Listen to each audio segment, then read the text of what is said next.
Isso passa a fazer com que o voluntário entenda que ele também é participante, que o serviço dele é tão importante quanto o serviço do cara que está cantando lá em cima, com o violão, né, ministrando louvor com seu instrumento, ou cantando com a sua voz, ou o pastor que está pregando. Rapaz, queridos, muito bom estar aqui com você novamente. Estamos conversando mais uma edição do nosso podcast e hoje uma edição muito especial. Estamos num cenário diferente porque não estamos em casa, na verdade, estamos em casa. Estamos aqui na cidade de Açu.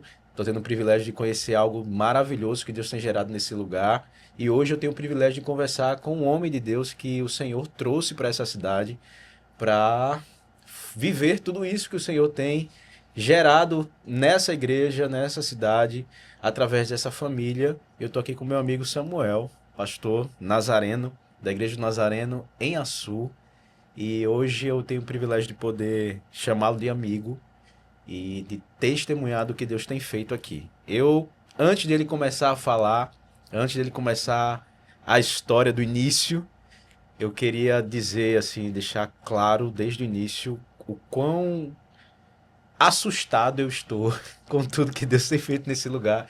É algo assim que, se você não teve oportunidade de conhecer, você precisa vir aqui.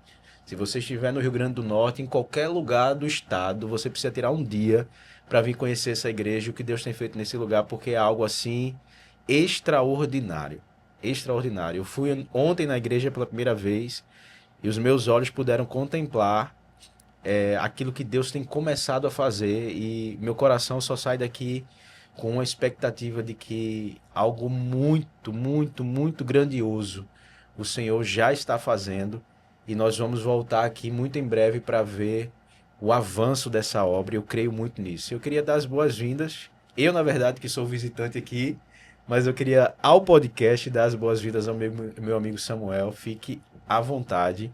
Eu queria que você se apresentasse para quem está nos ouvindo e nos assistindo nesse momento. Se eu perguntasse hoje quem é Samuel, como Samuel chegou aqui, porque não é Samuel, é Samuel primeiramente, né? Não tem um U, é um O ali no lugar. Mas, meu amigo, fique à vontade. O microfone, o tempo, a nossa atenção é toda sua. Bom, é um prazer, um privilégio estar participando desse tempo com você. E para todo mundo que vai receber esse conteúdo, fica já a gratidão no nosso coração por parar e dedicar um tempo da sua vida a nos ouvir. Eu creio que Deus pode fazer com que tudo que vai ser conversado aqui seja transformado em algo poderoso na vida das pessoas que nos acompanharão. Então é um privilégio, um prazer. Já fica um abraço para a igreja lá em Paulista. Amém. Pastor, a sua família, sua esposa, seu pai. Então já leve o meu abraço, o abraço de todo mundo aqui da Igreja do Nazareno de Açu. Amém. Eu sou Samuel com O. Com O, já para deixar claro já. Não me pergunta o porquê desse O. Porque se nem meu pai sabe explicar, eu também não sei. Mas antes de qualquer coisa, eu costumo dizer que se eu respondesse essa pergunta, quem é Samuel, há 8 anos atrás, talvez eu responderia de forma diferente. Sim. Mas de 8 anos para cá, eu gostaria de começar dizendo que eu sou alguém que existe para fazer o nome de Jesus Cristo crescer e ser conhecido na terra. Amém. Eu acho que essa é a informação mais importante para as pessoas que desejam conhecer a minha história, o meu ministério, o meu chamado, a minha vida. Eu acho que esse é o ponto de partida. Sim. E a partir desse ponto de partida, aí sim, eu sou casado com uma mulher linda chamada Luciana, tenho 2 filhas, a mais velha, 14 anos de idade, a Maria Eduarda, a segunda, Juju, a Júlia, com 8 anos de idade, sou moçoroense, nasci naquela terra maravilhosa, abençoada. Um pouquinho quente. O pessoal exagera, mas é só um pouquinho, né? Então, nasci lá, sou filho de uma professora, sim, Maria Helena, de um pai incrível também, pastor, assembleano, aposentado hoje ele não está mais à frente de nenhuma congregação, mas é um homem, ou melhor, um casal que Deus usou muito, ali naquela região de Mossoró e arredores. Sim. O meu pai, só para vocês terem ideia, ele construiu cerca de 10 templos. Nossa. de 10 igrejas, né? Meu Deus. Então é alguém que deixou uma história, um legado. Tenho 3 irmãos, uma irmã, Ana Paula, 2 irmãos, Daniel e o Júnior. Então, essa é a minha família. Sim. Né? E esses últimos anos eu ganhei talvez um novo destino, que foi chegar a Sul. Então eu divido hoje meu coração. Sou moçoroense, E a sua? açuense, não é? Mas essa é a minha pequena apresentação. Sim. Pastor, é algo muito fácil, talvez, para quem chega hoje e vê tudo que Deus tem feito aqui.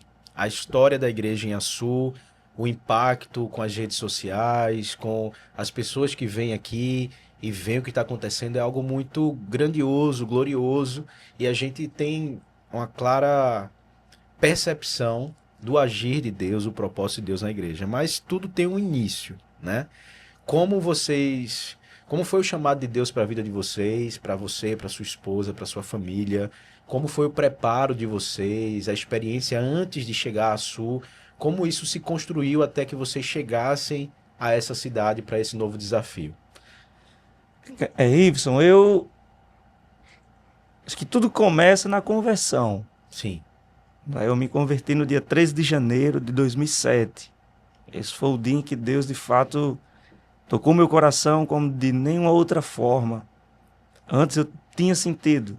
Uhum. E é curioso porque em 2007 eu já estava com 22 para 23 anos. Sim. E aí, há poucos minutos atrás, eu falei que eu venho de uma geração de um pai que é pastor assembleano. Mas eu nunca, na minha infância e início de adolescência, tinha tido esse encontro real com Jesus. Então, eu era o filho de pastor que frequentava a igreja, mas que ainda não tinha tido esse encontro real com Jesus. E aí eu só experimentei, né, essa experiência da conversão já jovem, casado, Sim. né, 4 anos já de vida a 2 com Luciana. E nesse dia foi um dia que Deus preparou tudo. Você casou antes dos 20? Isso, casei com 18 anos. Meu Deus. Isso, foi uma atitude inconsequente, né? Que bom que deu certo, né? Que bom Inconsequente.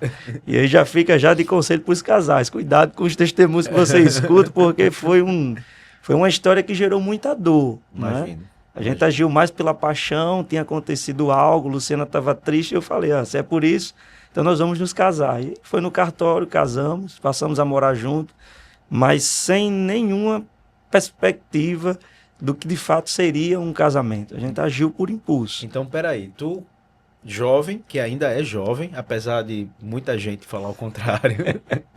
Ontem nós tivemos uma experiência, assim, eu vi quanto pega no seu pé em relação a isso, mas já tem mais de 20 anos de casado. Já, 21. 21 anos de casado. Exatamente. Essa é a nossa história aí, 21 anos. Mas começou com começou dessa forma, né? Sim. E daí com o casamento já quase no final. Foi quando Deus, de fato, tocou meu coração, me converti de verdade. E a partir de então, Deus começou uma nova história para a minha vida, para a vida da Luciana, para a vida do nosso casamento. Sim. E tratou a nossa vida, tratou o nosso coração. O nosso casamento ele foi, de fato, restaurado, né, com a permissão de Deus. Deus usou pessoas assim de forma muito pontual para nos abençoar. Uhum. E aí a minha chegada na Igreja do Nazareno, a partir desse dia 13 de janeiro, foi uma chegada curiosa, porque os meus amigos ali na igreja que eu passei a ter, eles falavam uma frase muito interessante. Eles disseram, Samuca, você parece um amigo nosso que tinha viajado e voltou de viagem, de férias. Uhum. Cara, parece que você é daqui, parece que você já está conosco há muito tempo. Sim. E aí Deus foi me dando oportunidades de crescimento. Fiz o discipulado, me batizei no dia 22 de maio daquele mesmo ano, 2007. Pouco tempo depois o seminário chega de forma presencial lá em Mossoró. Os nossos pastores levaram a extensão do ETED para lá. Sim. E eu começo a minha jornada como seminarista naquela altura. E a partir de então, Deus começa a falar. Na época eu trabalhava, a minha área de formação é informática, então eu trabalhava em 2 lugares. E ele foi queimando no meu coração, o chamado foi queimando no meu coração, viagens missionárias, palavras. E eu fui guardando tudo aquilo até que chega uma experiência muito incrível que eu guardo assim no meu coração. Eu guardo todas essas datas, eu gosto de guardar datas. Que foi a experiência do dia 31 de dezembro de 2008. Sim. E aí, faltando ali 10 minutos para meia-noite, o nosso pastor lá em Mossoró, ele faz um convite diferente. Eu vou usar essa expressão diferente, porque geralmente num culto de virada, a gente chama as pessoas para quê? Né? Para se ajoelhar, para colocar o novo ano diante de Deus, agradecer pelo que passou, Sim. colocar sonhos, propósitos, mas naquele dia, naquela noite, o pastor ele convida aí ao altar aqueles que desejam entregar os seus corações ao Senhor, para que o Senhor usasse de uma forma extraordinária, não apenas no ano seguinte, mas para o resto da vida. Sim. E eu fui, me ajoelhei, e aí eu não sei em que momento, mas Deus usa uma mulher na igreja, em profecias, ela vai lá onde eu estou, e começa a falar de toda a minha vida, infância, adolescência, juventude, a forma como eu cheguei na igreja. Sabe quando Deus ele diz assim, olha, o que eu tenho para você eu não vou deixar nenhuma dúvida. Só se você de fato foi incrédulo do coração, Sim. mas eu não vou deixar dúvida. E ela trouxe de forma resumida toda a minha história. E aí o final da profecia foi, a partir de hoje, eu lhe separo para a minha obra. Eu vou lhe dar ousadia. Eu vou lhe levar para vários lugares. Apenas seja fiel à minha palavra. E eu guardei isso. Em seguida, procurei minha liderança, a gente começou a compartilhar. E pouco tempo depois, no ano de 2010, veio a primeira licença local, a segunda. E aí Deus foi nos conduzindo.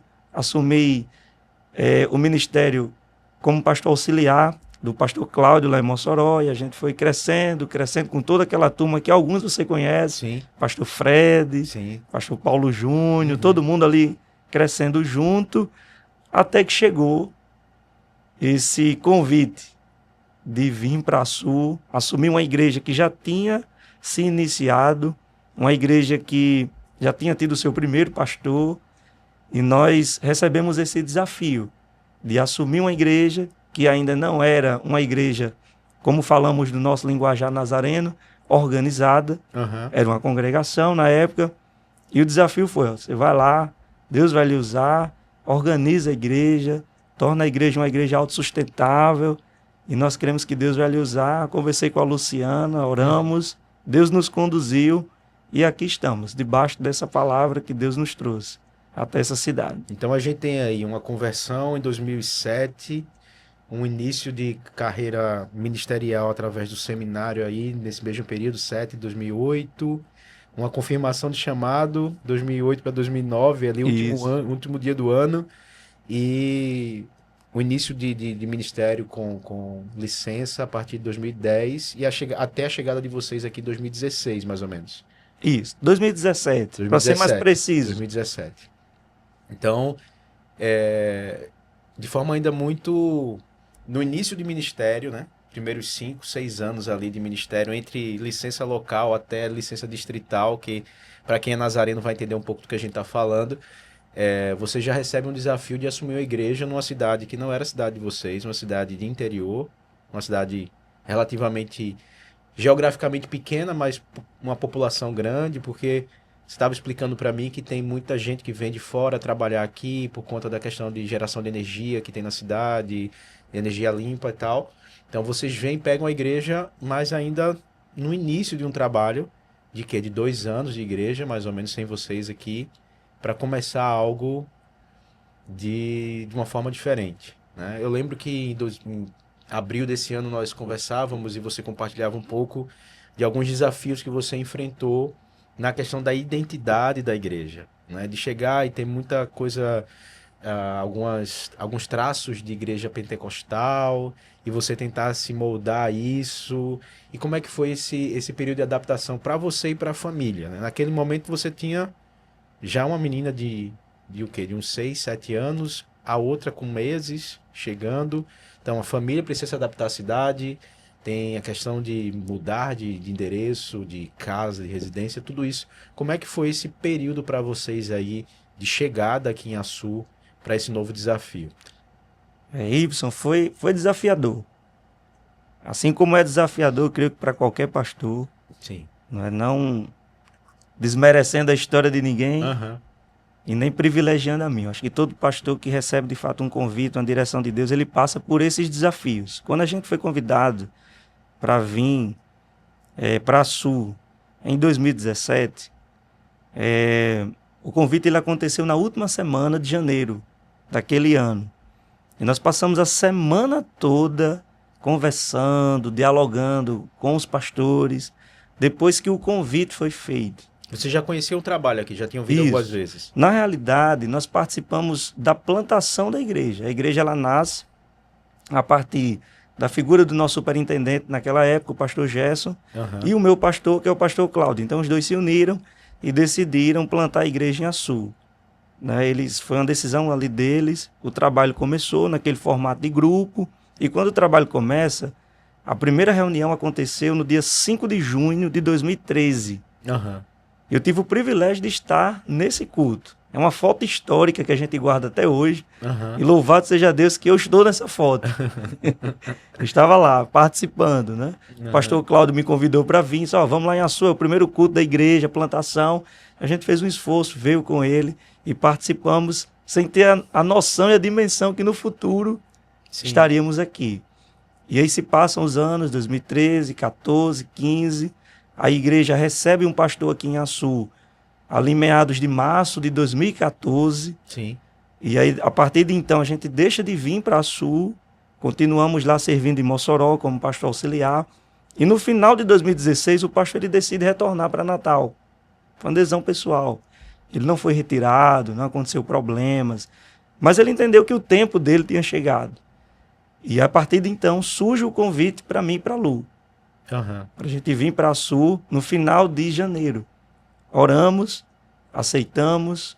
O nosso pastor decidiu já comunicar à igreja que a igreja receberia um pastor aqui em Açu.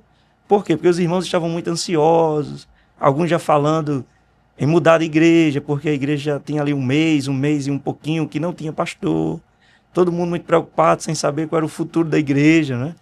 E aí a resposta veio de imediato. Quando eu disse sim, numa terça-feira, no domingo, já foi comunicado aqui em Açu que eu seria o novo pastor. E aí começamos o processo de transição. Foi difícil, por quê? Né? Porque a Maria tinha essa idade, Maria tinha 6 anos, e a Juju tinha 5 para 6 meses. Então foi um desafio. E quando chegamos aqui, por mais que Mossoró e Açu geograficamente sejam cidades próximas umas das outras, mas a nossa família não veio. Sim. Então a gente não tinha apoio, uma rede de apoio de ninguém. Então, eu lembro que quando a gente chegou, né, que desmontou tudo, começou a montar, era engraçado porque quando eu estava montando alguma coisa, a Luciana estava com o Juju no braço. Quando a Luciana ia arrumar as roupas no guarda-roupa, eu ficava com o Juju no colo para que ela pudesse arrumar. E assim a gente foi, começando os desafios. A igreja pequena, o hall de membros da igreja eram 17 pessoas naquela época. A frequência era um pouco maior dos cultos, 30 pessoas, 35 pessoas, mas o hall de membros eram 17 pessoas. Financeiramente a igreja não se sustentava, então foi de fato um passo de fé que demos, mas começamos com uma convicção muito grande daquilo que Deus tinha para fazer. Na realidade eu tinha esse sonho, esse desejo de pastorear uma igreja. E eu me vi realizando esse sonho sem saber do tamanho do desafio. Mas graças a Deus, sofremos um pouco, a saudade. Luciana sofreu muito no início. Ela deixou todas as amigas lá na nossa cidade, lá em Mossoró. A família também. Isso, né? a família. Não conhecíamos quase ninguém na igreja. Conhecíamos um ou outro irmão, mas não tínhamos vínculos firmes com eles. E quando chegamos em Açu, praticamente a gente só tinha uma pessoa que tinha sido batizada na igreja do Nazareno. Ou seja, desses 17, apenas um tinha sido batizado na igreja de Mossoró. Não tinha sido batizado aqui ainda não tinha acontecido nem o batismo, até porque o pastor que veio, ele só tinha licença local, então ele não poderia batizar. E começamos.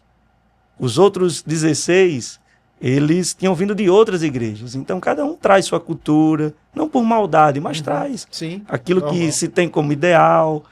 E eu digo que a igreja do Nazareno aqui em Açu, no seu início, ela parecia com tudo, menos com a igreja do Nazareno. Ela poderia se parecer um pouco com a Assembleia, um pouco com a Batista, um pouco com a Presbiteriana, mas Nazareno não era só a placa. Imagina. Que era Nazareno, né? Uhum. Mas a gente começou ali, né? Foi um início desafiador. Se algum pastor novo vai nos assistir, né? Eu creio que as nossas histórias elas podem abençoar. Eu me arrependo de algo que eu fiz no início, sabe? Mas não foi por intenção ou por simplesmente querer, de fato, né, agradar a um ou a outro, mas quando eu chego em Açúcar, eu me deparo com essa realidade, eu deixei de ser quem eu era. Então, se tem algum pastor que nos assiste, guarda isso no coração. Que se moldar isso, a realidade. ao ambiente, né? Então, assim, isso não fez com que a obra avançasse. Isso não trouxe nenhum benefício para a minha vida. Então, é como se lá em Mossoró eu fosse um pastor e em Açu agora eu passei a ser outro. Uhum. E essa crise de identidade que eu vivi trouxe prejuízos para a minha vida, assim, Mas como é que cruéis. tu identifica essa mudança de forma prática, assim? O que é que tu fazia em Mossoró que chegou aqui e tu começou a agir de forma diferente para tentar se moldar? Como é que tu consegue visualizar isso assim? Isso. Bom, sabe aquela perspectiva de que você é pastor de jovens e adolescentes e que agora você olha e diz, eu sou o pastor da igreja? Já é um choque. Já é um choque. Então, pastorear jovens tem sua responsabilidade, que é imensa hoje, Sim. na nossa geração. Acho que toda igreja precisa ter um pastor de jovens assim muito forte, firme, visionário, porque a demanda da nossa geração é muito alta, de adolescentes também, mas a forma como nós tratávamos, né, a intensidade, eu era muito intenso lá em Mossoró, muito. Para tudo que fazíamos, nós fazíamos com muita intensidade, com muita entrega. Então a forma de comunicar com a turma, com a geração, a maneira de pregar, de trazer exposições, e aí agora, quando a gente chega numa realidade onde você não encontra mais aquele público, você encontra agora um público. A igreja era formada de casais, não tinha adolescentes, era casais com crianças. Sim. Jovens, eu acho que tinham 2 ou 3. E aí agora você fica com aquela impressão de que, poxa, agora eu não sou mais um pastor de jovem, então eu não posso mais brincar numa hora de uma exposição, eu não posso mais trazer um exemplo meu, eu não posso trazer uma contextualização, eu preciso passar agora um ar de seriedade. E eu me vi numa figura com o passar do tempo que não era Samuel, sabe? Quem me conheceu lá, se visitasse a igreja de Açu, provavelmente iria encontrar um Samuel diferente. A forma de se vestir, cara, eu usava uma gravata aqui em Açu que ia lá no joelho. Entende? Então, assim, era uma coisa esquisita realmente mesmo. não sabe? Combina muito com você. Então, a Bíblia que eu usava, cara, ela pesava acho que uns 12 quilos, a Bíblia. Então, assim, aquela expressão de seriedade, a ponto de que eu mesmo reconheço que essa crise gerou, sabe, até em certos momentos, peso espiritual para o culto. Por quê? Porque o culto era carregado com aquela seriedade, travado, Sim. sabe? Você tentava expressar algo, mas ao mesmo tempo não conseguia. E se torna um esforço maior, porque não é natural, né? Exato, não é natural. E aí essa crise, ela teve um basta. Sim. Eu acho que em setembro daquele ano, de 2007, eu comecei a orar, cara, e entrei em crise. Eu disse, cara, eu não sou essa pessoa. Eu não sou. Se Deus ele me chamou para pastorear essa igreja, Deus me trouxe para que eu pudesse viver nessa igreja o meu chamado, e não o chamado de uma figura imaginária, que eu não sou esse cara. Então a igreja, ela vai me amar e vai amar o meu chamado como eu sou, ou senão esse negócio não vai terminar bem, cara. Sim, com certeza. Eu vou retroceder e vou embora. Porque eu não sou esse cara, eu sou um cara sorridente, eu gosto de sorriso fácil, de brincar, sabe, de estar perto das pessoas, e eu não fui chamado para ser esse cara sozinho, com aquela expressão de seriedade, onde as pessoas tinham até receio de se aproximar. Deus não me chamou para isso. E aí foi nesse período que Deus, de fato, trouxe uma palavra ao meu coração e me entregou a visão que ele tinha para a minha vida e para essa igreja. Sim. Foi debaixo de oração nesse tempo, debaixo de súplicas, debaixo de, sabe, de um clamor de fato pela minha vida e pelo meu ministério, consequentemente pela igreja que eu sou conduzido pelo Senhor. Um texto simples, mas um texto que a partir daquele período de setembro de 2017, eu vivo e respiro sobre ele, que é o texto de João capítulo 3, verso 30. Eu vi estampado lá na escada no acesso para a plataforma. Tem cara, lá, né? você acredita que eu não sei quem foi que colocou aquilo? Eu não sei, até hoje eu não sei. Porque aquela plataforma não é nossa que a gente está usando agora. Mas o João 3,30, ele vem como uma resposta a esse clamor. Uhum. E Deus falou claramente comigo: meu filho, o que importa é você fazer com que o meu nome cresça e o seu diminua. Uhum. As estratégias eu vou dar, mas faça o possível para fazer o meu nome crescer. Sim. E aí, desde então, nós caminhamos apenas sobre essa palavra. A nossa visão é fazer o nome de Jesus Cristo crescer. E aí eu voltei a ser eu. Sim. Comecei a pregar como eu pregava. Comecei a tratar as pessoas como eu tratava.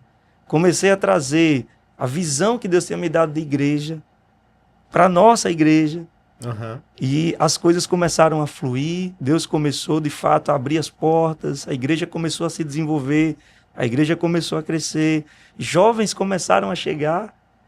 Começaram a ser atraídos pela palavra, pela ministração, pela nossa forma de lidar e de conversar e de comunicar com eles. Sim. E aí a igreja foi se expandindo a partir de então, debaixo dessa experiência.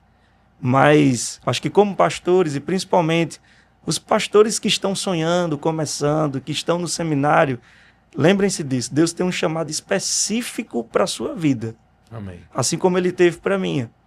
Que você pode até ter referenciais, e é bom que se tenha bons referenciais, mas o Ctrl+C e o Ctrl+V para agradar a uma geração, ou para agradar pessoas, ou para agradar um amigo, ou para agradar um líder, ou para agradar um superintendente, ou para agradar um pastor, cara, isso não rola.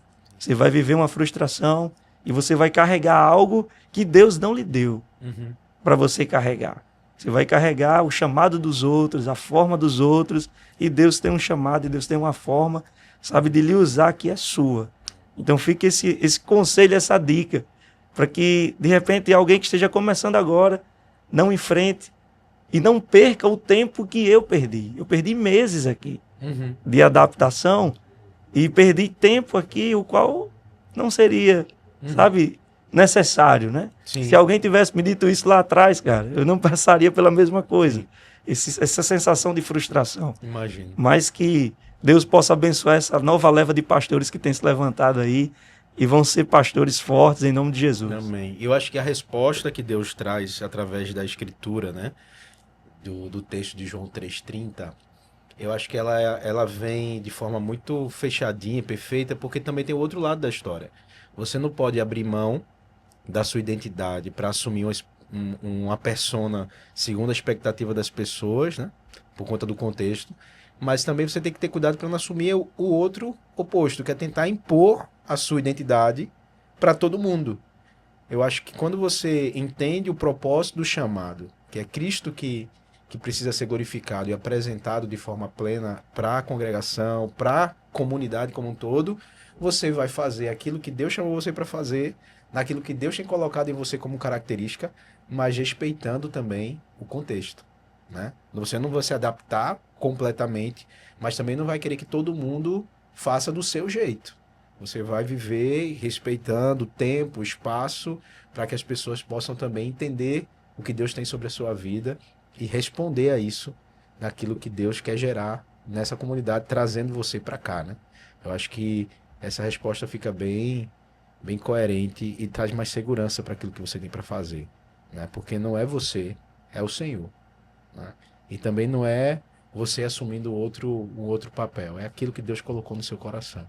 Mas, vindo para esse contexto, 2017, chegando, desenvolvendo, quais foram as lutas além dessa inicial, né, de se encontrar num contexto diferente?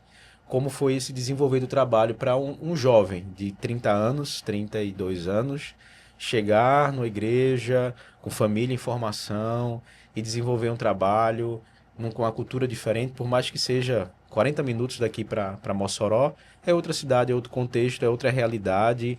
Aqui as coisas funcionam de uma outra forma, o ritmo da cidade é diferente. Como foi essa adaptação e esse período de entender realmente o chamado, de não apenas um pastor de jovens, mas agora um pastor de igreja?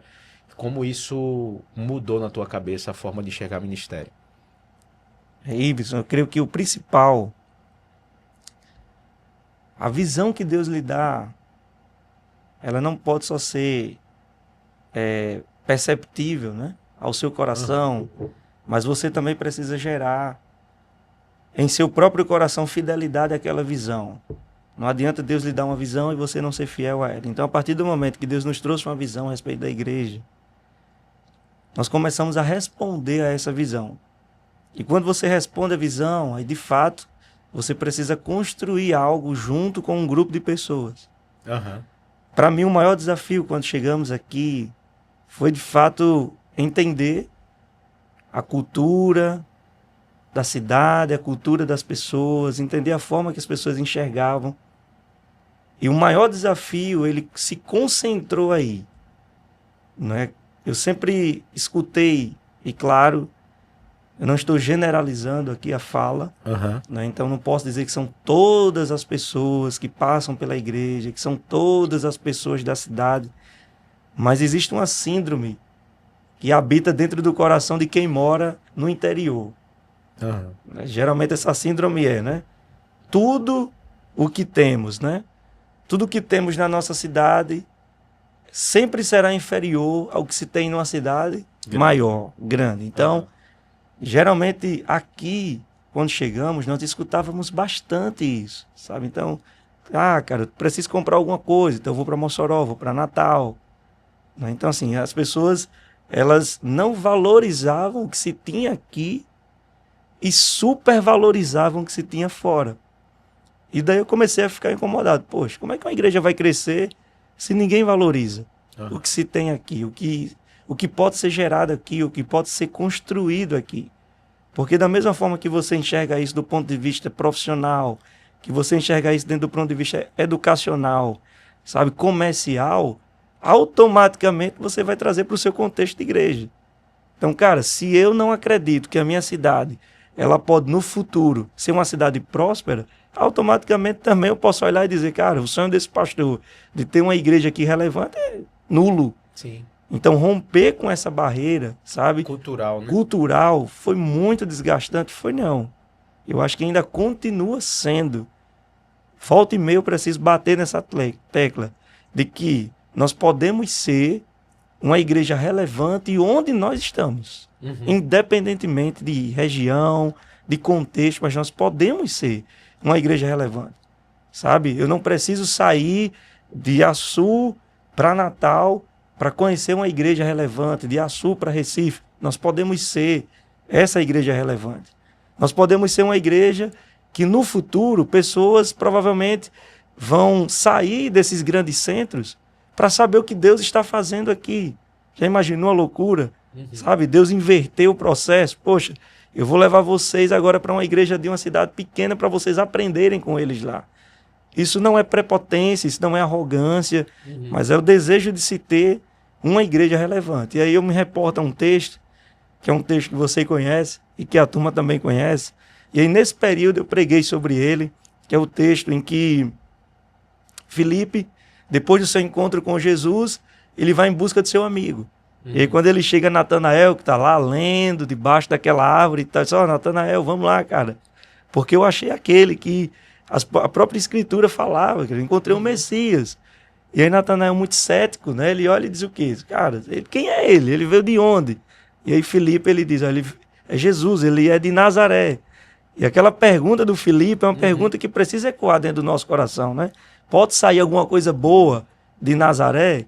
E a pergunta de Filipe foi qual? Venha, você vai ver. E aí Natanael vai com ele, e aí Jesus vai lá e já traz algo lindo sobre a vida de Natanael e ele passa a seguir Jesus. Então, de onde estamos pode sair alguma coisa boa, desde que você seja fiel à visão. Então, quando a igreja chega para abençoar em todos os contextos. principalmente num contexto onde a cultura precisa ser rompida para que um avivamento aconteça, sabe?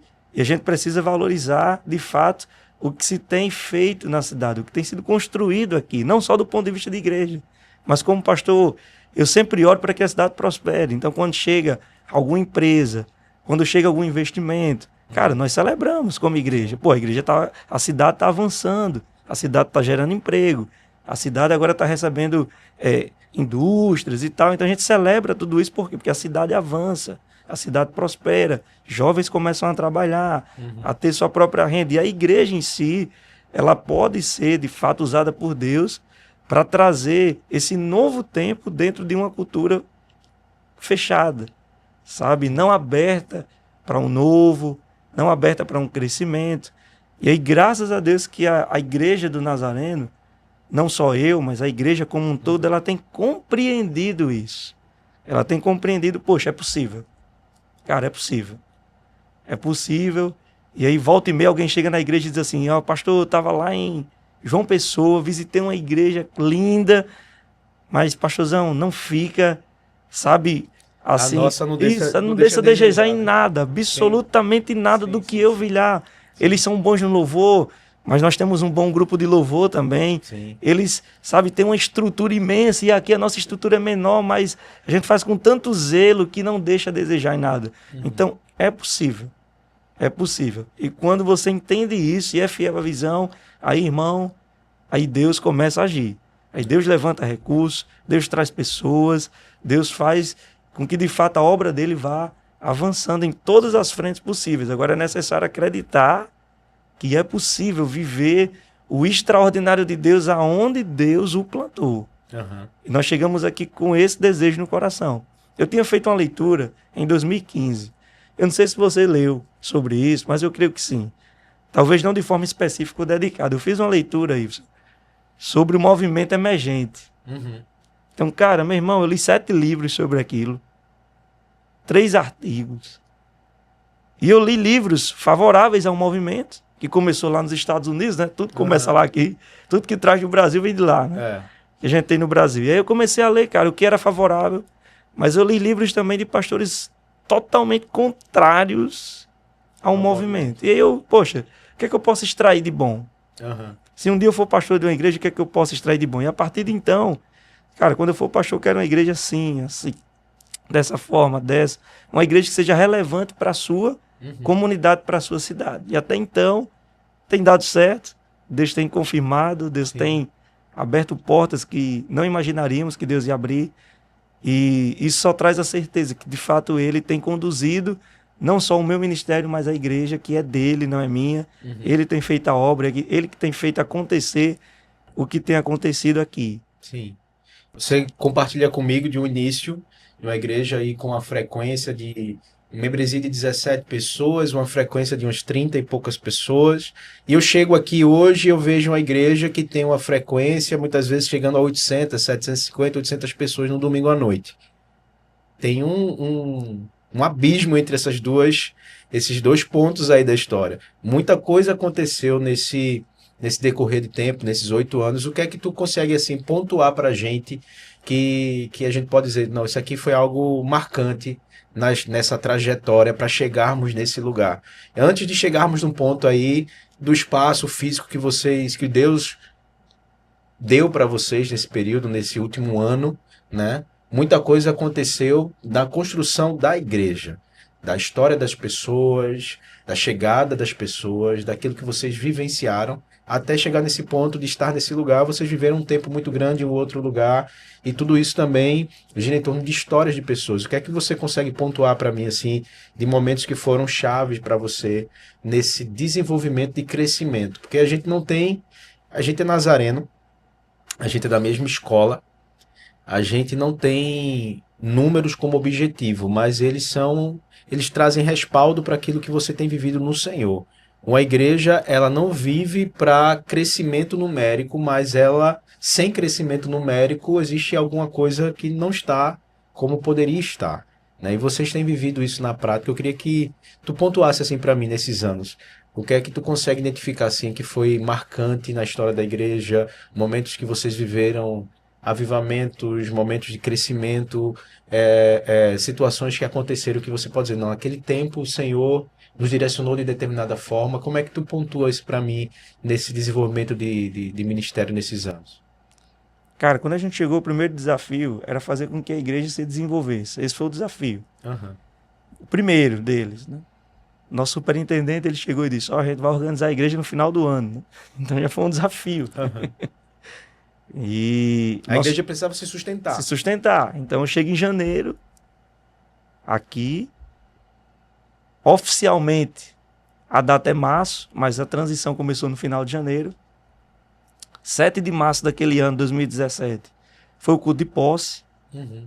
E aí foi aquela celebração. Então, oficialmente, essa data ela fica guardada. No final daquele mesmo ano, no dia 16 de dezembro, acontece o culto de organização da igreja.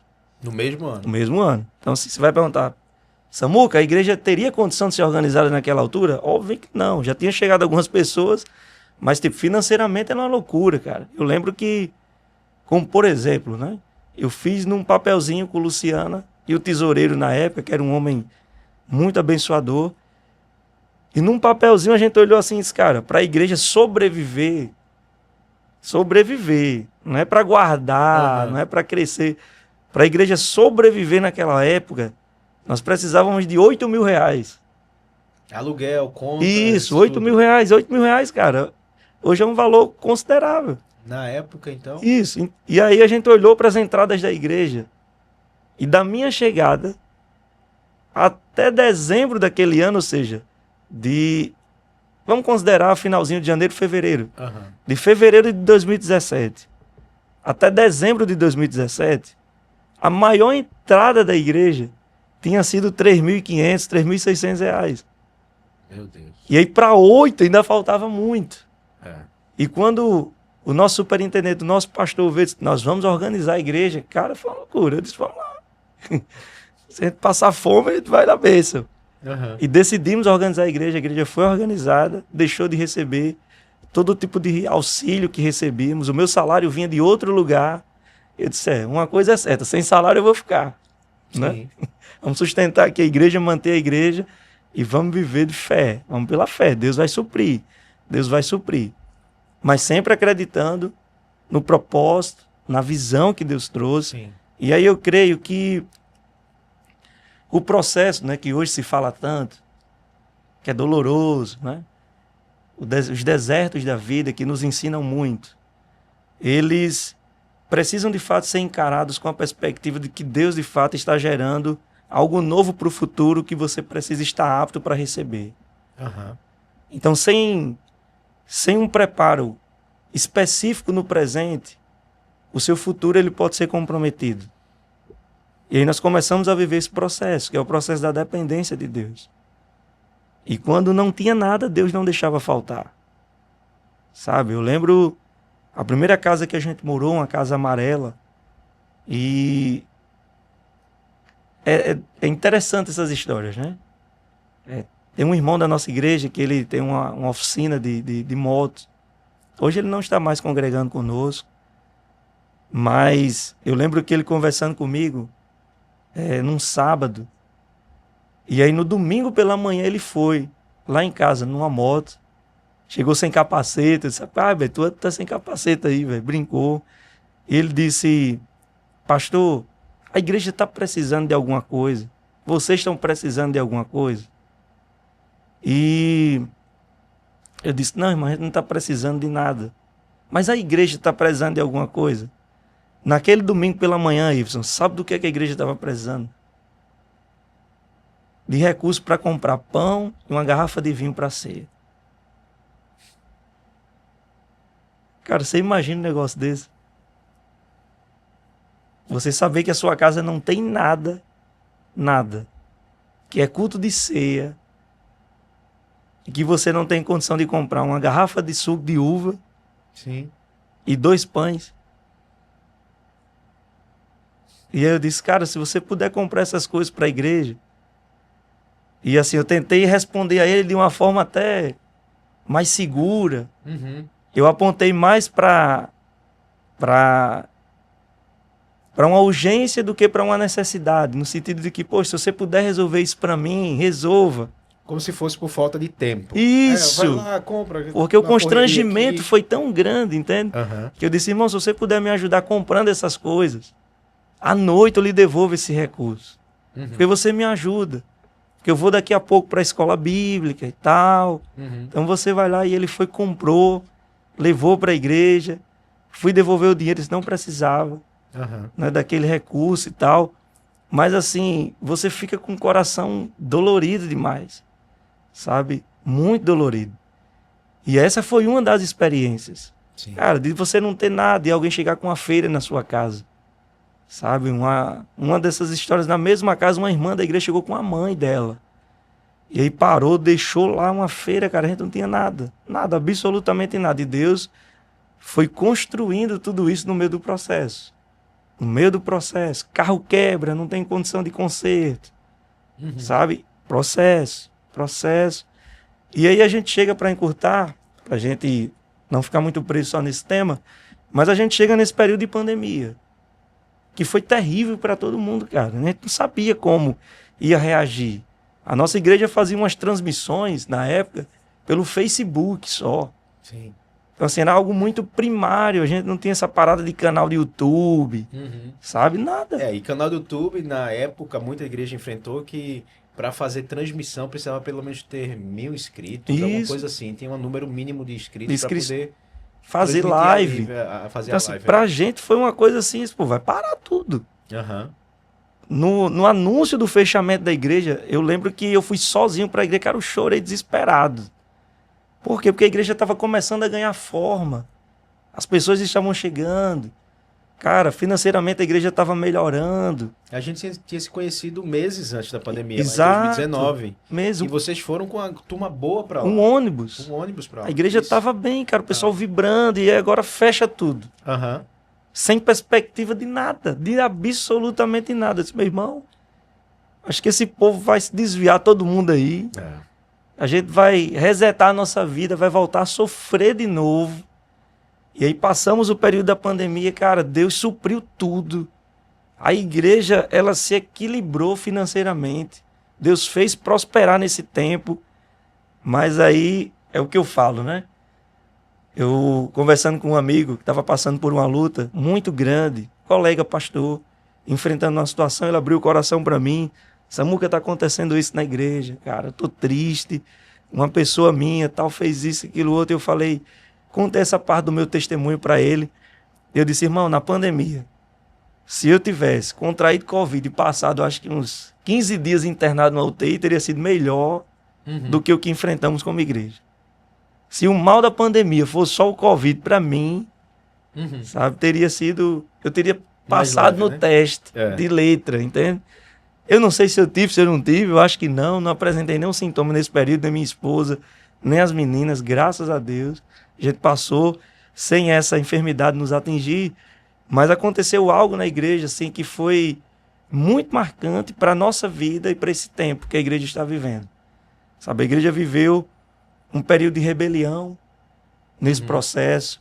Algumas pessoas saíram, assim, muitas feridas foram abertas, porque eram pessoas que frequentavam a minha casa, que comiam na minha mesa, não é? E de repente você percebe que está acontecendo uma movimentação esquisita por trás das cortinas, não é? E quando tudo se apresenta da forma como se apresentou, cara, assim, a gente ficou destruído, mas destruído.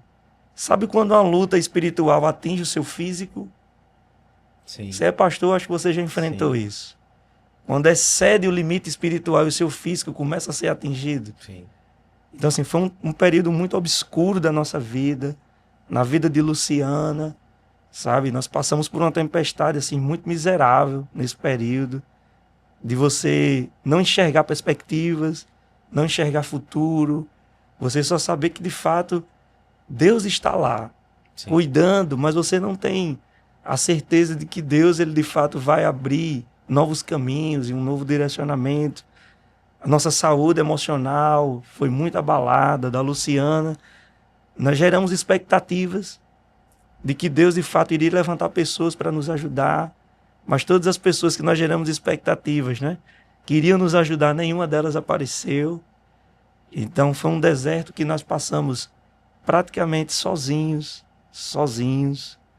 E quando a gente pensava que de fato tudo estava se acalmando, aí vem a segunda onda e vem mais forte ainda, porque aí atinge não só a minha vida de Luciana, mas a vida da minha família, do meu pai, da minha mãe, dos meus irmãos, né? E foi outra tempestade assim que eu acho que foi mais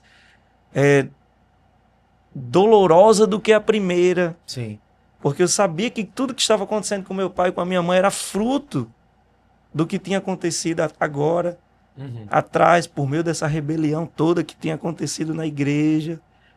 E eu trouxe aquilo tudo para a minha vida. Eu disse, poxa, por conta do meu sim, todo mundo está vivendo isso. E eu nunca orei tanto na minha vida para ir embora de um lugar, cara. Isso aí, 2021. Isso. Esse período da segunda... Isso, 2021 para 22. Nunca orei tanto para ir embora de um lugar. Nunca. Sabe? Enquanto eu orava para ir embora, cara, Deus nunca falou nada. Nada. Absolutamente nada. Nada. Quanto mais eu pedia, mais Deus ficava em silêncio. Nada. Não tinha resposta, cara. Nada. Nada. A gente ia para a igreja pregar. Coração destruído. Sabe? Pensei em dar uma pausa. De chamar amigos para vir e ficar. Mas aí a Luciana disse, não, você é o pastor, você vai. Se ninguém for, eu vou estar sentado na primeira fila, você vai pregar para mim. Mas você vai. A gente vai passar o dia chorando, mas à noite vamos estar na igreja. E tentando privar as meninas de toda essa dor, de todo esse trauma, de todo esse drama que a gente estava vivendo. Mas passamos. A Maria se batizou no dia 17 de fevereiro de 2022. E esse dia é um dia muito diferente para a gente, porque quando eu cheguei aqui em Açu, eu sempre falava isso, né? Eu brincava, poxa, essa igreja vai ser relevante, essa igreja vai ser um lugar onde várias pessoas vão passar por aqui, nós vamos ver pregadores, cantores, vai ser a igreja que eu vou batizar minhas filhas, que eu vou casar minhas filhas, mas eu vou também batizar o filho de vocês, eu vou casar os filhos de vocês, nós vamos viver muita coisa. E como tudo isso tinha sido destruído do meu coração, o meu desejo agora não era mais de que isso acontecesse. Aqui, meu desejo era de ir embora. Por conta de tudo isso que a gente tinha enfrentado, estava enfrentando, a Maria pede para as batizar. E aí nessa data, eu conheci um cara extraordinário, mas extraordinário. Eu disse, ó, a gente está em fevereiro, vamos fazer aqui um calendário da igreja, para a gente ter uma perspectiva. O aniversário da igreja é nessa data, e um amigo, o João Mateus, que está morando em São Paulo hoje, ele tinha me indicado o pastor Jean. Ele disse, Samuca, convida esse cara, que esse cara é sua... Meu irmão, você e ele vão dar certo demais e tal. Ele não sabia do que eu estava enfrentando. Eu falo com o Jean, cara. E aí, Deus une propósitos, né? Sim. O Jean estava de férias em Natal. Quando eu mando o Instagram da nossa igreja pro Jean, o Jean me liga. E ele diz, Samuca, eu não sabia que existia uma igreja do Nazareno nesse formato do Rio Grande do Norte. Com essa visão e tal. Eu quero conhecer você. Eu posso ir domingo na sua igreja? Não precisa se preocupar com nada. Não precisa se preocupar com combustível, hospedagem, alimentação, nada. Eu só vou porque eu quero conhecer você e sua igreja. E eu disse, pastor, o convite era para junho, mas pode vir. E quando ele chegou aqui, eu disse, pastor, é o batismo da minha filha. Eu vou fazer o batismo, você prega. E ele pregou. Aconteceu o batismo. Ele fez o apelo. A gente não fazia apelo aqui na igreja. 7 pessoas se converteram. Foi uma bênção o culto. Ele desce, dá um abraço em mim, assim, numa rampa que tinha. E disse, Samuca, Deus tem algo de incrível nessa igreja e na sua vida, cara. E Deus tem algo para a sua vida. Você quer fazer uma prova com Deus? Guarda o que eu estou lhe dizendo. Domingo que vem, faça o apelo de novo. Porque o que aconteceu hoje, Deus vai dar em dobro. A resposta para a sua vida. E eu guardei aquilo, mas eu nunca tinha feito apelo. E o domingo seguinte era domingo de carnaval. Eita. E aí a juventude fez um acampamento numa casa, aqui dentro da cidade. Eu falei com o líder da juventude e disse, na hora do culto vem todo mundo para a igreja. Porque eu acho que não vai vir ninguém. Uhum. Acho que é todo mundo viajar, cara. Vai voar aí e não vai ficar ninguém na igreja. E eles vieram, fizemos o culto, veio um bom grupo de pessoas. Eu faço o apelo no final sem jeito. Sabe quando vai terminando ali, cantou a música, eu todo esquisito, faço ou não faço? Destreinado. Faço ou não faço? Faço ou não faço? Cara, esquisito o negócio. Mas eu escutava a voz do cara aqui, cara. Faço o apelo. Deus vai testificar do que vai acontecer. E aí, todo sem jeito, eu só fiz. Gente, se tiver alguém aqui que quer entregar a vida a Jesus, e vieram 14 pessoas. Meu Deus. E aí eu saí dali, cara, Deus de fato tem algo. Acho que começa uma fase nova na vida da gente. Liguei para ele, compartilhei, ele disse, amém. Agora viva o que Deus tem para a sua vida. E aí, no meses seguintes, nós trazemos um pastor aqui, que é o Fábio, e Deus usa a vida do Fábio de uma forma assim extraordinária. No último dia, ele já sem voz, ele traz uma palavra e diz assim, Deus está mandando entregar isso aqui à igreja. Deus tem algo para fazer nessa igreja e é rápido. E o que Deus vai fazer, a cabeça de vocês não vai conseguir acompanhar. Vocês vão girar, vocês vão olhar para um lado, para o outro, e vai ser tanta coisa, uma atrás da outra, que vocês não vão conseguir acompanhar o ritmo daquilo que Deus vai impor. Então, prepare o coração de vocês, e ele entrega aquilo de forma profética. Os que estavam ali compreendem. A gente sai dali vibrando, vibrando, vibrando. E aí, depois de tudo isso, a igreja vai avançando, Wilson, vai avançando, Deus vai abrindo portas, conexões com pessoas, e a gente sem entender ao certo. O espaço fica pequeno, lá só comportava 250 pessoas, e aí daqui a pouco a turma chega e diz, pastor, vamos fazer um segundo culto, não é cultura na cidade, fazer um culto à tarde, não vai dar ninguém, e tal, mas vamos fazer, a gente só tem essa alternativa. Começamos um culto às 5 horas da tarde, o culto começa a ter uma boa frequência, daqui a pouco a gente já está fazendo os 2 cultos com a igreja legal, sabe, redondinho ali. Deus usa um outro pastor, Francis Nilson, lá de Mossoró, entrega uma palavra, cara, linda, sabe? Deus está dizendo que vai fazer isso, isso, isso. A gente vai para Recife, e aí Deus usa a vida do pastor Arthur lá na Igreja do Amor, entrega uma outra palavra, a gente foi guardando isso no coração.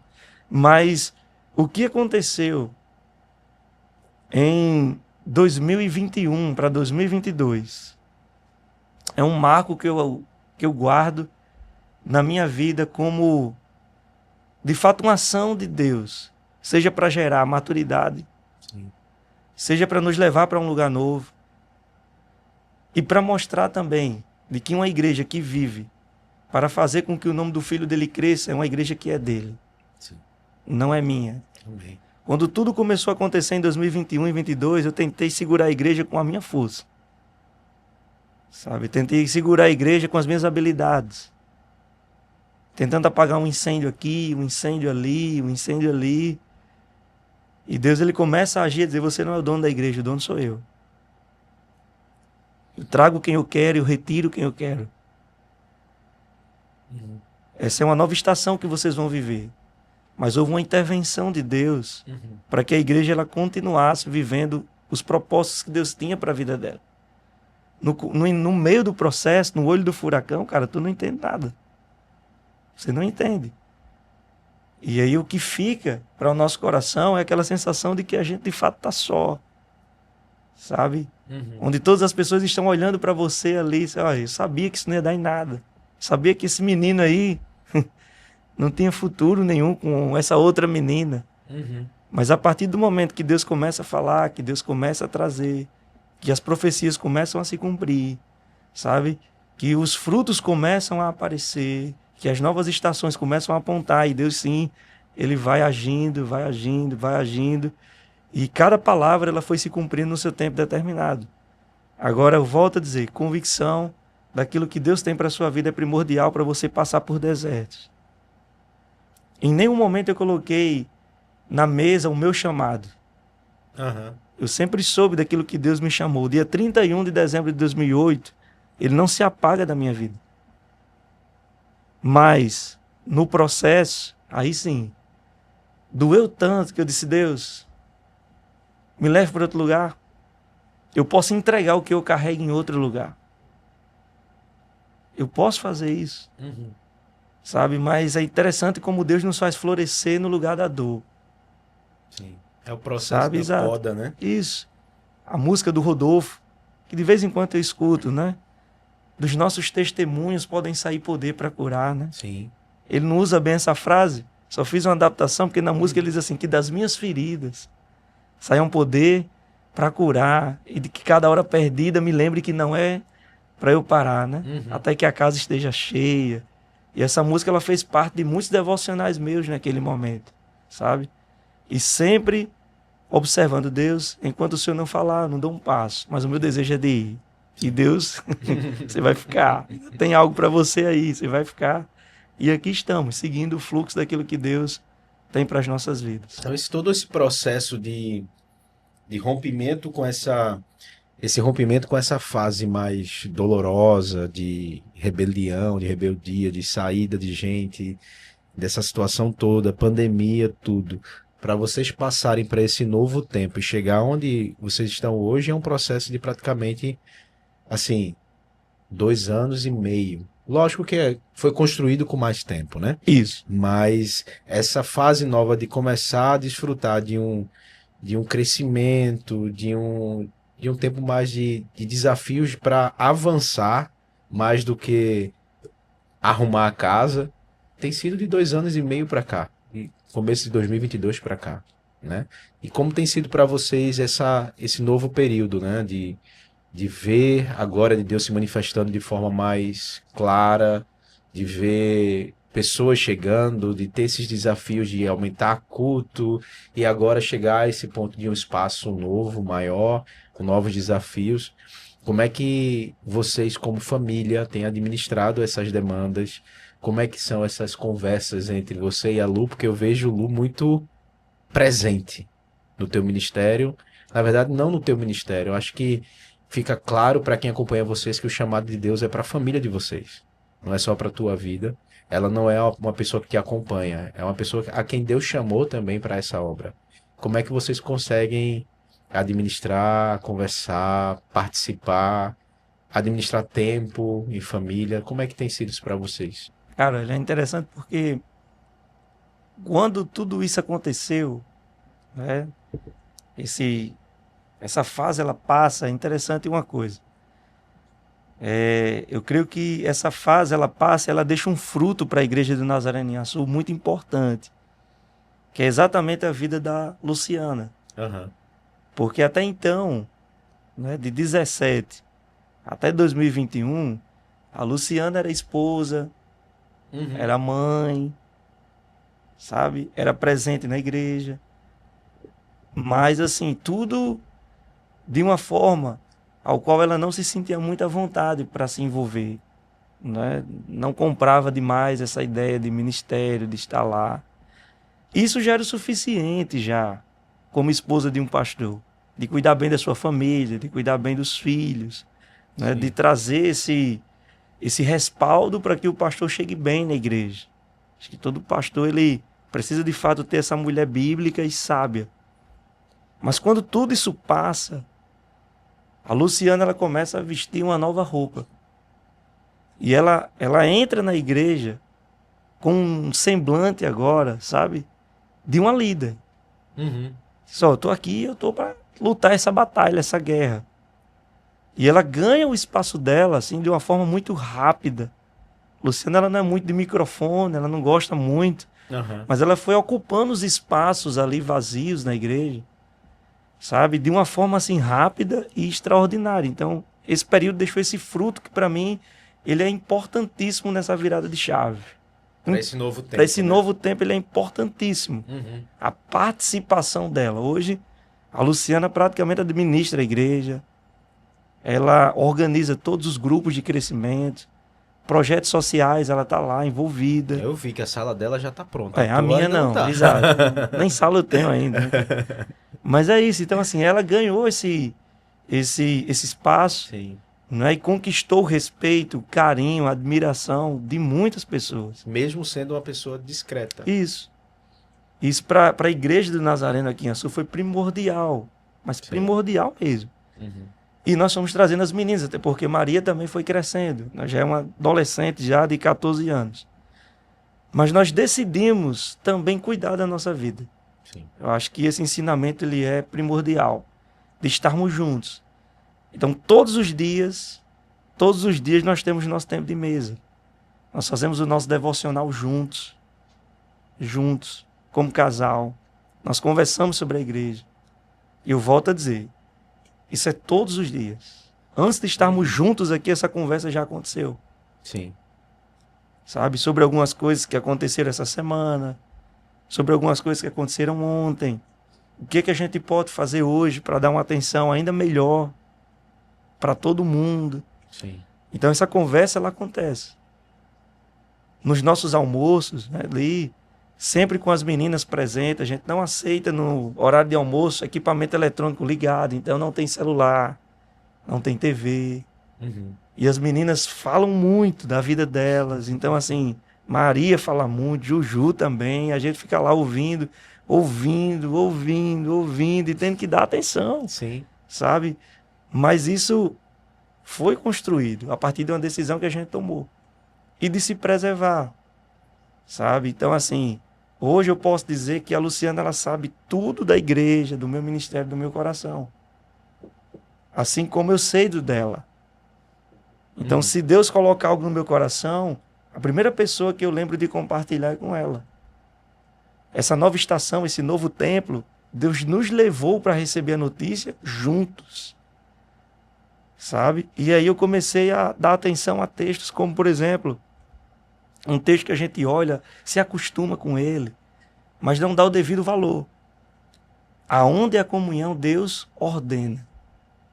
Não é que Deus deseja, não é que Deus imagina, Sim. não é que Deus coloca uma condição, não. Mas onde é a comunhão, Deus ordena a bênção, cara. Isso. Então, assim, eu compartilhava tudo da igreja, compartilhava ações, às vezes, com pessoas de fora. Sim. Mas não compartilhava com ela. Sonhos do coração, compartilhava ali com amigos e tal, que até saíram da igreja, mas ela não tinha essa participação. Né? Mas agora não, a gente passou a viver esse propósito como casal pastoral da igreja. E a partir de então, além de casados, nós nos tornamos os nossos melhores amigos. E trazendo as meninas para dentro de tudo isso. Parceiros em ministério, isso. Né? Tanto é que no almoço, né, quando você perguntou lá, vocês são de onde mesmo? Né? E a gente falou que era de Mossoró. Luciana respondeu logo, nós somos mossoroenses, né? Mas essa construção foi feita de uma forma tão sólida na nossa casa que a resposta de Juju foi qual? Eu sou açuense. Exato, bem. assim, ela ama a terra, ama a igreja. Ela se conhece como açuense desde sempre. Exato, né? então assim, elas desenvolveram esse amor pela terra, a Maria também, então assim, isso foi construído. E claro, né, entendendo que a gente precisa às vezes parar, Sim. Né, para dar uma saída, para dar uma descansada, para cuidar de fato um do outro. Para conversar de coisas que não sejam igreja. Exato, também. Nesse processo, Deus levanta amigos, de volta e meia nos convida, a gente sai para sorrir, para conversar, né? Para não ficar só ali preso àquele ambiente de igreja, mas para que a gente possa ser também quem somos. Sim. Né? Perto de pessoas que estão ali para celebrar a nossa vida. Isso é muito legal de se ver, mas é necessário. Assim, você entender que é preciso, sabe? O se deixar gastar, né? E se gastar pela igreja é real, mas é preciso também você entender, sabe, que você precisa se gastar e se deixar gastar também pela sua família. Sim. Porque o ministério ele não só é dentro da igreja, o ministério ele é muito mais abrangente do que aquilo que a gente pode só fixar dentro de uma plataforma chamada altar. Ele acontece ali abaixo também, ele acontece em casa. Nós não queremos, né, perder os nossos para o mundo e ganhar tanta gente lá fora. Pelo contrário, eu quero que tudo aquilo que Deus fez na minha vida, está fazendo, seja de fato revertido em porção dobrada sobre a vida das minhas filhas. Amém. Mas nós temos caminhado assim de uma forma muito bem alinhada nesse sentido, sabe? Que bênção. Vivendo a bênção de Deus como família. Que bênção. E uma das coisas que me chamaram a atenção, lá quando a gente teve junto em abril, foi dada a oportunidade para você para compartilhar um pouco a respeito da igreja local, mas sobre um tema específico que era voluntariado. E a forma com que vocês têm trabalhado isso aqui me chamou muito a atenção e trouxe algumas quebras de paradigmas na minha cabeça. Eu queria que tu pudesse compartilhar um pouco sobre isso, né? Como a igreja em Açu tem trabalhado o voluntariado, o que foi que você aprendeu e tem conseguido colocar em prática aqui e tem trazido resultado para a igreja de forma prática, né? Como é que um membro da igreja em Açu se enxerga na sua responsabilidade dentro do corpo da igreja, né? Como é que tu tem conseguido trabalhar isso aqui? Bom, eu penso que o modelo de liderança que a gente adotou é um modelo de exercer liderança por exemplo. Certo. E não por imposição. Existem vários modelos de liderança quando a gente vai estudar o campo da administração ou qualquer outro setor. Mas esse foi um modelo que a gente decidiu seguir. Então gostamos de sempre estar perto deles. Se é para arrumar uma cadeira e eu estou disponível, eu vou lá e arrumo. Se é para varrer uma igreja e eu estiver disponível, eu vou lá e arrumo. Acho que não é demérito nenhum para um pastor viver essa realidade dentro de uma igreja, certo? Mas aí nós voltamos para aquele início. Você precisa comunicar muito bem a visão que Deus colocou no seu coração para as pessoas. As pessoas precisam entender a visão. Aquele texto de Abacuque, ele é muito real, cara. Você tem que escrever a visão, sabe? Sim. De uma maneira que as pessoas possam passar e voltar e ler a visão para que fique guardado no coração.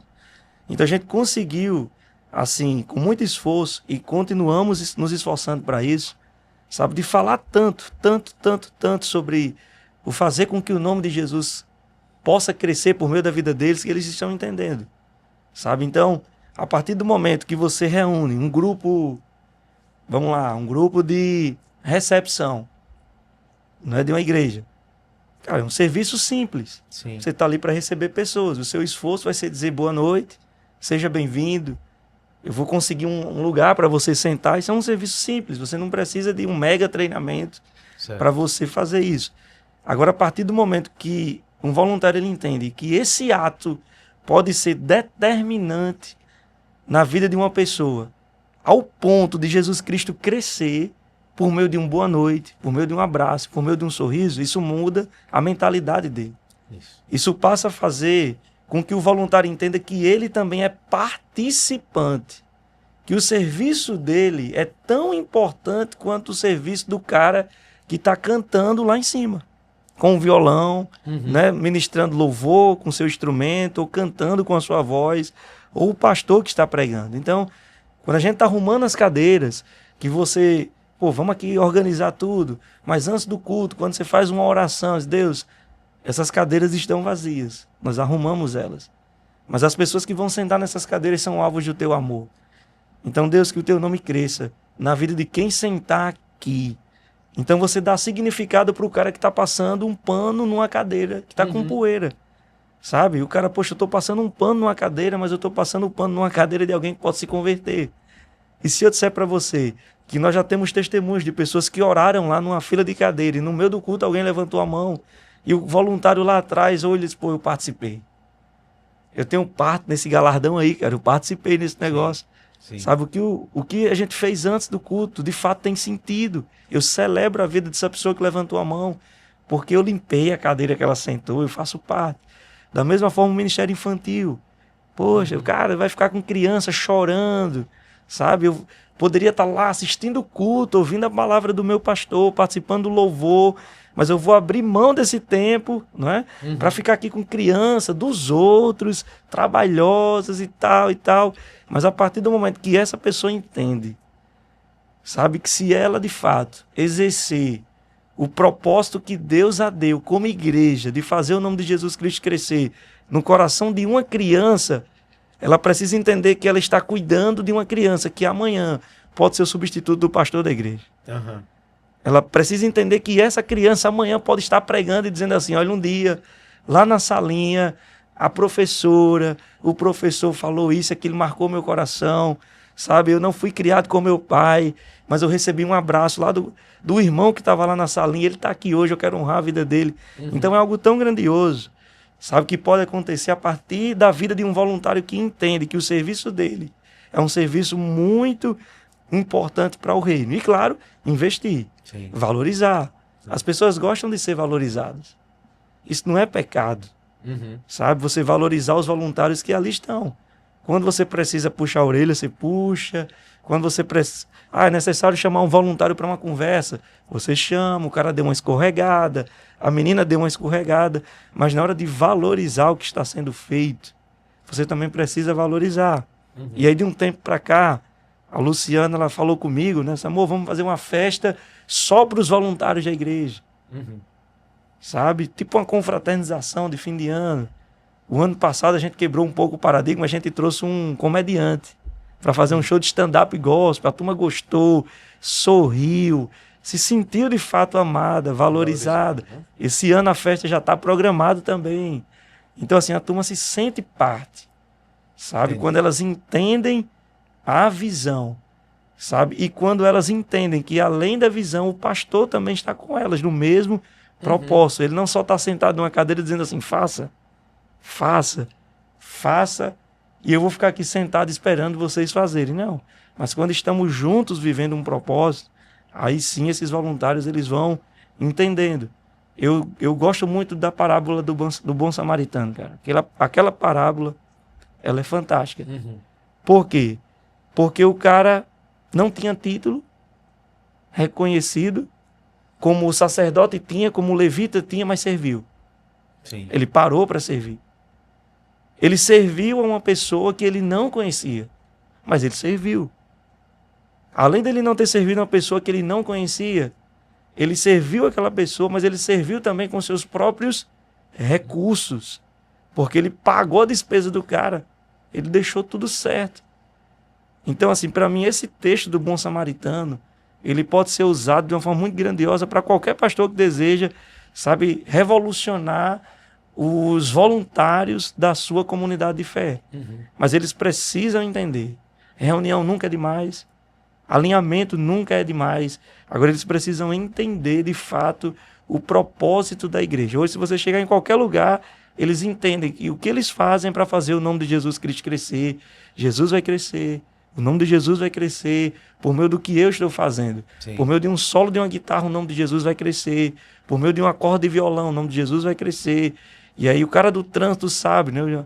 A pregação começa no trânsito, cara. Então, você pode fazer o nome de Jesus crescer recebendo bem. Se você recebe mal, o cara já vai entrar na igreja chateado. Então, vamos juntos viver esse propósito. A turma tem entendido. Samuca é perfeito? Não. Todo mundo entendeu? Ainda não. Mas eu creio que a gente já avançou muito. Assim, alegra demais o meu coração quando a gente chega num domingo, o culto começa às 6, mas por volta das 5 horas da tarde a gente já tem ali 50, 60 pessoas disponíveis para servir em todas as áreas necessárias da igreja. Sim. E aí a gente vai lá e abençoa. Esse ano compramos um aplicativo só de gerenciamento de voluntário para eles. Aí você valoriza, poxa, que a igreja está investindo, né? Na gente, sabe? E isso vai trazendo alegria para o coração deles também. Então eu creio que o pontapé inicial foi esse. É você entender que é possível. É possível você deixar essa semente do serviço no coração de todas as pessoas, dos mais velhos, dos mais novos, de todos, sem distinção de pessoas. Vamos aqui só usar, né, a juventude da igreja porque eles têm força. Não, mas quem tem mais experiência pode chegar também e pode abraçar, e pode agregar, e pode servir ao Senhor dentro das suas possibilidades. Mas para mim é isso, sabe? É você comunicar bem a visão de Deus ao coração deles, para que eles entendam, e uma vez que entendam, eles façam parte, sabendo que servir a Deus é servir às pessoas. Deus não precisa do nosso louvor, cara. Ele tem anjos lá no céu fazendo perfeitamente bem, sem errar um acorde.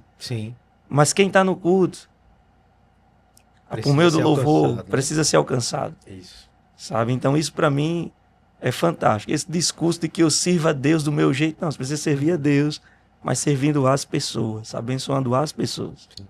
Sim, hoje essa gravação só está acontecendo porque existem pessoas aqui dispostas a participar, ajudar, dispor do seu celular, do seu tempo para estar aqui, e a gente tem visto isso. Eu ontem tive a experiência de estar lá E a gente vê o cuidado nas pequenas coisas, né? E todo mundo preocupado, muita atenção, muito cuidado, muito carinho em tudo que faz, do louvor, a peça de teatro, a organização das cadeiras.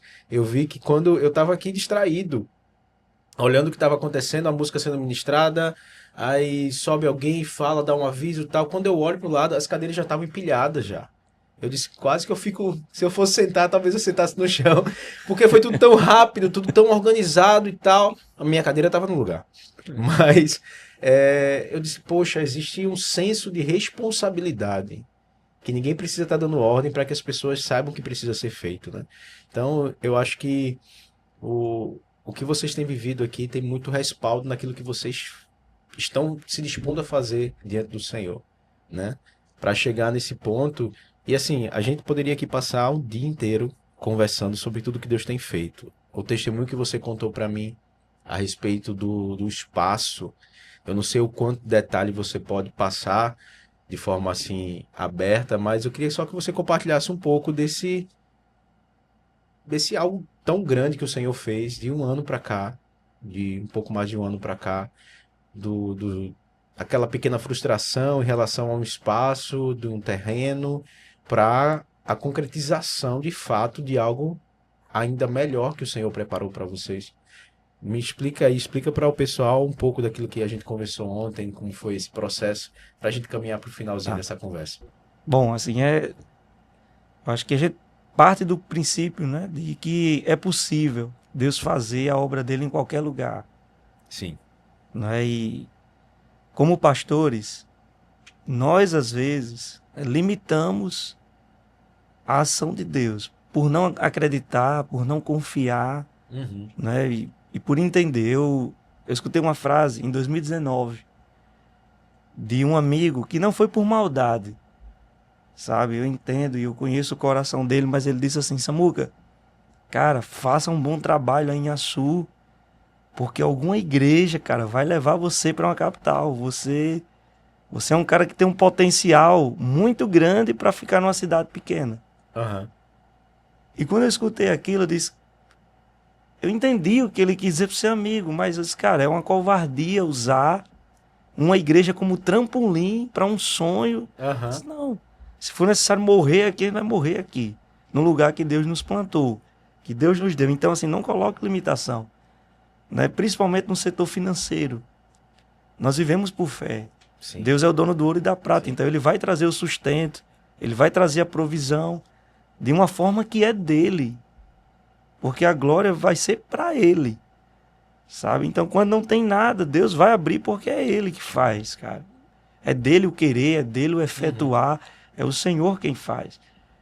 E daí quando a igreja ela passa por esse processo de pandemia, essa virada de chave, essas pessoas que Deus foi colocando na minha vida e tal. Em 2023 nós começamos a pedir a Deus um lugar. A gente não, eu de forma específica. Cara, fazendo 2 cultos, o templo não era nosso, não era alugado, e vamos orar e pedir a Deus um lugar. E orando, e orando, e orando. Mas na minha cabeça era um terreno que Deus ia nos dar. E nós começamos a tentar negociar sem recurso nenhum. A gente não tinha uma poupança na igreja, com um valor significativo para uma compra, uma entrada. Não tinha. Fé. Mas vamos lá, vamos tentar. E aí tentamos negociações e todas elas foram frustradas. Sim. Com proprietários de terrenos lá próximos, ali, onde era o templo menor, o primeiro templo. E aí apareceu uma pessoa disposta a doar um terreno para a igreja. Um empresário da cidade. E aí o nosso coração se encheu de alegria, não é, quando essa proposta chegou. Mas aí eu volto a dizer, porque eu creio que talvez alguns colegas pastores escutem o que a gente está conversando aqui, não só crentes, né, membros de igreja, mas pastores, sejam fiéis àquilo que Deus lhe traz como palavra e propósito. Nós tínhamos recebido uma palavra lá atrás, que a igreja do Nazareno ela nunca ia sair da avenida ao qual ela estava. E quando todas as portas se fecham e esse empresário chega e diz assim, eu tenho um terreno para doar para a igreja, porque eu quero fazer um loteamento e tal. E na minha visão comercial, se eu doar para a igreja vai construir um prédio, vai, né, de certa forma, valorizar a minha área. Aí meu coração, cara, explodiu de alegria. Até da palavra eu esqueci, que a gente nunca ia sair da avenida. Que o terreno não era na Isso, avenida. não era na avenida, era num lugar Entendi. totalmente diferente. E aí você, meu Deus, olha só que coisa legal. Do nada eu recebo uma ligação de um cara que eu nunca vi na vida me convidando para uma reunião. Um terreno imenso, grande. Cara, orei, agradeci a Deus e Deus do céu olhando, não aprendeu ainda. Ainda não aprendeu. Nem toda porta que se abre é Exato, ele, né? é ele. E aí eu fui lá, a gente foi no terreno, feliz da vida, compartilhei com a liderança da igreja, todo mundo feliz, empolgado, né? E aí quando chegou em setembro do ano passado, Deus, ele mostra que ele continua sendo Deus, Sim. dos tempos, das épocas, das estações e da igreja. Um advogado da igreja me liga, perguntando onde eu estava visitando uma família, e ele disse, pastor, eu posso falar com você pelo telefone? É urgente. Eu disse, pode, eu já me afastei aqui das pessoas, pode falar. E ele disse, pastor, o empresário retrocedeu. Surgiu uma possibilidade de um hospital ser construído e ele falou aqui comigo que valorizaria mais a área dele se um hospital fosse construído do que uma igreja. E pastor, agora a gente está sem nada. Voltamos E eu a disse, estaca a estaca zero. Eu disse, irmão, amém. Ora aí por mim. Eu disse, pastor, você quer que eu fale com alguém? Eu disse, não falo mais com ninguém. Eu desliguei o telefone, Luciana percebeu que meu semblante mudou diante da ligação. E aí, do nada, ela, vamos embora, né? As meninas têm aula amanhã, a gente precisa dormir mais cedo. E quando a gente entrou no carro, ela disse, o que foi que aconteceu? Quem ligou para você? Eu percebi que você mudou. E aí, quando a gente chegou em casa, que as meninas saíram da nossa presença, eu falei para ela. E aquela noite foi difícil. Foi difícil porque eu não consegui dormir, chorei muito. Né? Sensação de vergonha mesmo. Poxa, agora eu vou ter que reunir a liderança para dizer que a gente não tem mais. Sabe? Será que de fato Deus falou ou não? E aquele vazio no coração, sabe? Profundo. Mas oramos, reuni a liderança, compartilhei. Foi um tempo difícil para a liderança também, escutar uma palavra como essa, né? Mas uma mulher da liderança, que é uma irmã querida, ela olhou lá no meio da reunião, ela disse assim, pastor, nós estamos com você. Guarde seu coração. Porque Deus vai fazer. Nós estamos juntos. Amém. E aí eu termino o mês de setembro, começamos o mês de outubro. Nós temos uma agenda lá em Recife, na sua terra, para participar de uma conferência da Igreja do Amor, com o pastor Arthur, com a pastora Thalita. Levamos um grupo da igreja.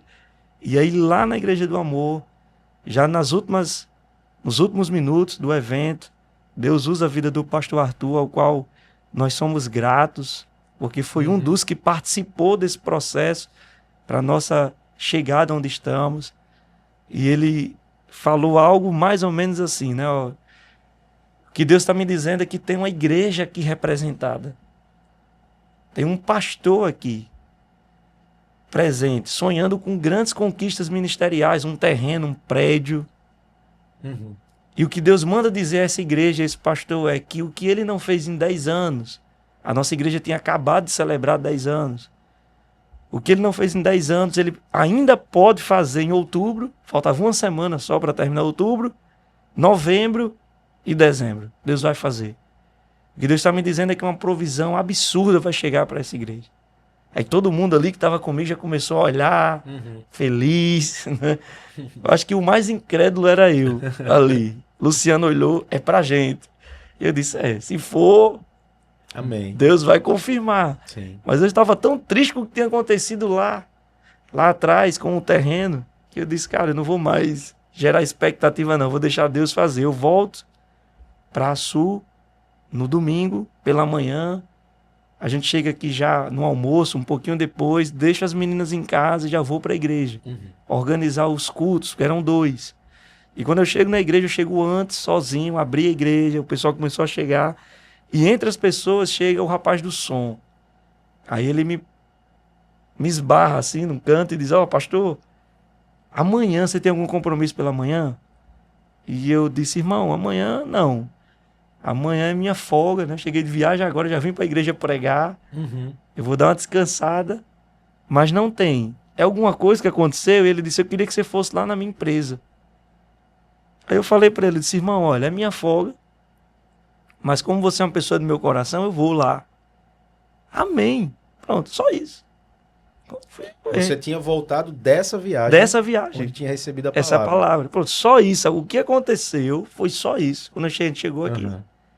No outro dia, a gente acordou, tomou café, foi pra academia.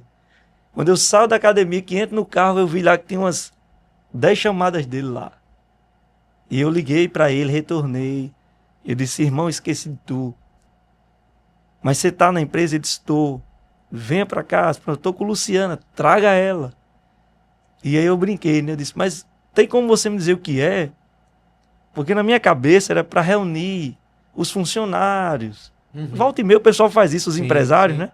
Reunir os funcionários pra gente trazer uma palavra, fazer um devocional e tal. E eu brinquei, né? Diga porque eu vou em casa e... Troca de roupa. Bota uma calça pelo menos, né? Não vou de tênis. E a gente foi direto, não, pode vir, a gente foi. Entramos lá no espaço que você conheceu, nos escritórios, e ele perguntou se a gente conhecia o prédio. Eu disse, não, só conheço essa parte. Aqui eu nunca entrei no prédio. Depois vamos entrar. E a gente entrou no prédio ali, saiu dos escritórios, viu lá o pessoal trabalhando, né? Aquele negócio daquele tamanho. E aí ele foi e falou, né? O que eu disse para você, só pastor, a gente viu tudo acontecer ao longo desse ano, oração, jejum, você chamando a igreja para orar e tal. E nosso coração foi ficando incomodado. Eu construí esse negócio desse tamanho. Né? E hoje eu só estou usando aqui 20% do espaço. E o que Deus propôs no meu coração e na minha esposa é de ofertar para a igreja. A gente não vai poder doar 100%, mas nós queremos ofertar parte do valor. E a outra parte a gente vai acertar uma condição boa para que a igreja possa pagar. Sem necessidade de financiamentos, sabe? De banco, disso, daquilo outro. E Luciana já, sabe? Meu irmão, a mulher ficou maluca. Oxe, maluca, já malucas. E eu fiquei sem falar nada, cara. Tem um pilar lá. Eu fiquei escorado nele, olhando assim, olhando. Aí Luciana disse, e aí, amor, como é que você tá? Eu disse, com medo. Muito medo. Aí ela olhou para ele, né, pro irmão da igreja e disse assim, pois eu não tenho medo, não. Se ele tiver algum papel, a gente assina agora. Ele disse, não, vamos... né? Vamos orar. Vamos aqui e tal. E medo, rapaz, mas medo mesmo, medo. Medo porque eu nunca me vi diante de um prédio daquele tamanho, de uma proposta daquele tamanho, de valores assim tão expressivos, né? Por mais que a gente tivesse uma palavra, né? Mas assim, o medo bateu assim na porta, eu me senti como Moisés na frente daquele mar, dizendo a Deus, Deus, o que é que eu faço agora, né? A gente veio para casa e Luciana já feliz mas feliz. No primeiro dia ela fez isso, cara. No primeiro dia ela já pegou uma folha de ofício e já começou a rabiscar onde é que possivelmente seria o templo, onde seria não sei o que e tal. E eu disse, minha filha, calma aí. Tenha calma, né? Não sei Respire. Nem se respire aí. Não, é lá. Agora sim Deus está direcionando e tal. E assim, o que marcou, eu lembro, quando ele começou a apresentar o prédio, aí Deus me fez lembrar, né, disso. Ele foi mostrando o prédio, né? E a gente não sabia que o prédio ia de uma rua a outra. E ele mostrou que... pela rua de trás. Isso, pela rua de trás, pelos escritórios. E aí quando ele foi mostrando, né, e tal, ele nos levou lá para o galpão, onde hoje é o templo, né? Ele pegou o controle do portão e abriu o portão, que o portão foi abrindo, a gente foi vendo a avenida. Rapaz, sabe quando Deus, assim, ele quer puxar a sua orelha e lhe fazer lembrar, né, de coisas, né? Eu falei para você que a igreja nunca ia sair dessa avenida. Nunca. E a gente foi na calçada, olhou para a avenida, olhou para frente, para aqueles espaços, voltamos. Meu Deus. Sabe? Eu não falei muita coisa. Uma palavra que o irmão da igreja falou no final, porque ele viu que eu tava tremendo, meu irmão. Enquanto Luciana estava feliz, eu estava acuado, mas acuado mesmo, com muito medo. Mas ele disse assim, ele disse, pastor, não tenha medo, ó. O dono me disse, era para ser o contrário, eu trazendo uma palavra para ele, foi ele que trouxe a palavra para mim. Lá na calçada, assim, ele disse, pastor, não tenha medo. Porque eu não estou fazendo um negócio com você. Eu jamais venderia esse prédio a você, como uma pessoa física, a não ser que você fizesse uma proposta, fosse num banco, fizesse um financiamento, alguma coisa assim. Mas nesse modelo aqui, jamais eu faria com você e nem com ninguém. Eu estou fazendo um negócio com Deus. E por ser com Deus, eu sei que Ele vai suprir todas as necessidades. O cara pregou para mim. Quase levantei a mão lá e me converti de novo. Amém. Né? Amém. Então, assim, a gente sai de lá, reúne a liderança. Depois eu trouxe o pastor, né? E já não era mais o superintendente, já não era mais o pastor Gerson, já era o pastor Alcimar. Eu trouxe ele em Açu, levei ele lá, levei a junta da igreja, sabe? E Deus foi confirmando. O pastor Alcimar, o nosso superintendente, ficou muito feliz, em paz, sabe? Eu disse, meu Deus, né? Como é que ele vai entender isso, cara? Ele vai... Esse menino inventar um negócio desse tamanho, vai colocar em risco aqui, de acontecer algo. Sim. Mas assim, tudo foi fluindo, né? Fluindo. E aí a gente decidiu, de fato, embarcar nesse propósito do Senhor, de levar a igreja para esse espaço. É um espaço que eu volto a dizer assim, não é em todo lugar que se tem um espaço como esse, sabe? Não é em toda igreja, né, que a gente consegue contemplar o que Deus tem feito aqui. Com certeza. Mas, olhando para a ousadia que agora a Luciana tinha, para a forma como Deus falou o coração do casal, dos proprietários, e olhando para a minha vida, eu não poderia me acovardar e dizer, Deus, não, nós vamos. E aí quando a gente chega na igreja, Deus, como é que vai ser esse negócio? Como é que vai ser? Como é que vai ser? E Deus usa a vida de um amigo de São Paulo. Cara, e o cara disse, ó, eu quero... Samuca, me diga quanto é o valor da parcela que você acertou. E eu falei para ele o valor da parcela. E ele disse, irmão, eu não sei se eu vou ter oportunidade de ir aí. Sabe? Muitas vezes e tal. Estar com vocês, mas me permita ser o primeiro a lançar uma semente na sua igreja. Porque eu quero fazer parte dessa história. Eu quero pagar a primeira parcela, eu quero que seja registrada como minha. Sabe? Não por vocês, mas no céu. Eu disse, não precisa. E ele gosta de usar uma expressão assim, não atravesse a minha bênção. Não atravesse. Ele usou isso, né? Não, meu amigo. Eu não estou ofertando para você, não. Agora, não atravesse a minha bênção, porque eu estou semeando em algo que tem frutificado. Eu sei que essa minha oferta vai me render outras coisas no reino do Senhor. Então, não atravesse a minha bênção, não. Eu quero ofertar. Me diga o valor. E ele mandou o valor. A igreja celebrou. E assim, até hoje, a gente tem passado por dificuldades. É um desafio imenso. Sim. Mas é impressionante como Deus não deixou faltar.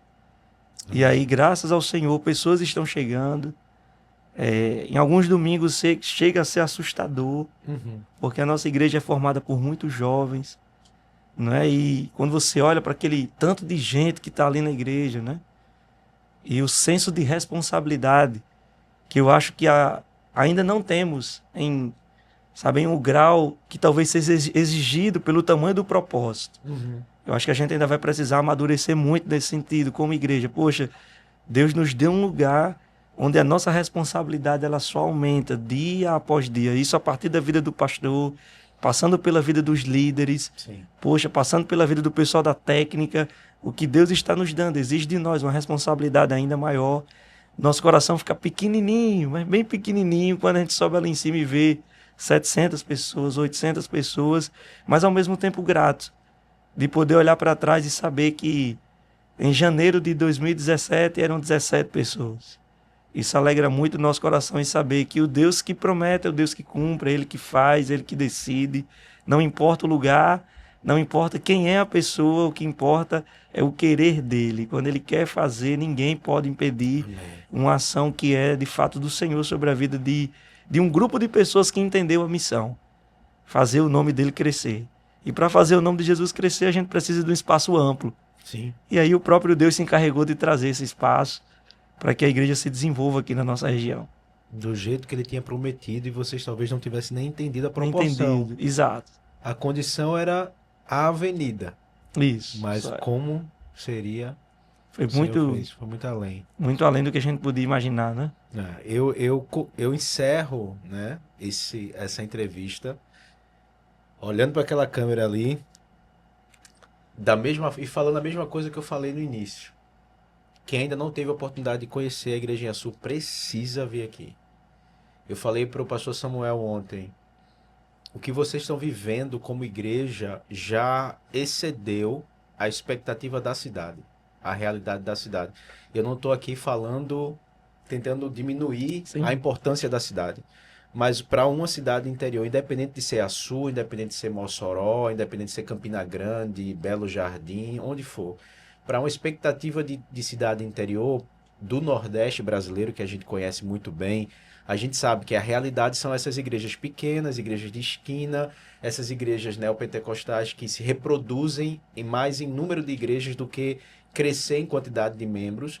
Então, não é apenas o tamanho do espaço que Deus deu para vocês, porque o trabalho já estava vindo num ritmo muito bom e assim, Deus já estava fazendo as coisas crescerem, darem certo num templo anterior, num espaço menor, né? Isso. Então, quando ele vem e respalda aquilo que ele está fazendo aqui com um espaço maior, quem chega tem uma dimensão ainda mais clara daquilo que Deus tem gerado nesse lugar. Então, essa barreira da realidade cultural vocês já ultrapassaram. Mas quem ainda não conhece precisa estar aqui. E quem está assistindo agora, ouvindo esse testemunho, não consegue ainda ter a dimensão do que é. Só realmente vindo para ver. E eu digo isso porque eu acompanho vocês pelo Instagram. Eu ouvi você em abril desse ano falando um pouco do que Deus tinha feito. Você falou a respeito do espaço, das dimensões, de como as coisas aconteceram, mas ainda assim eu não tinha a dimensão do que era até chegar aqui ontem. Então eu faço esse convite para todos que possam passar por aqui, venham. Vocês vão sair daqui impactados. Só isso que eu posso dizer. E eu queria pedir para o pastor, para a gente encerrar essa conversa, deixar uma palavra para quem estiver nos ouvindo de ânimo, de encorajamento, mas não olhando para mim, olhando para ali, ó. Tá. Aquela sua câmera. Essa aqui é a sua câmera agora. Olhe para aqui. Eu deixo um abraço a todos que nos acompanharam até aqui. Que Deus os abençoe. Compartilhe essa entrevista. Nós teremos mais em breve. Então, que a palavra do Senhor continue firme e viva no seu coração. Mas eu quero deixar as últimas palavras com você. Deus te abençoe. Fique à vontade. Não, gratidão primeiro é minha. Obrigado pelo convite. Amém. Você é meu amigo, faz parte. Amém. Nós somos da mesma geração. E eu sei que Deus ainda vai lhe usar muito. Amém. Muito lá em Recife.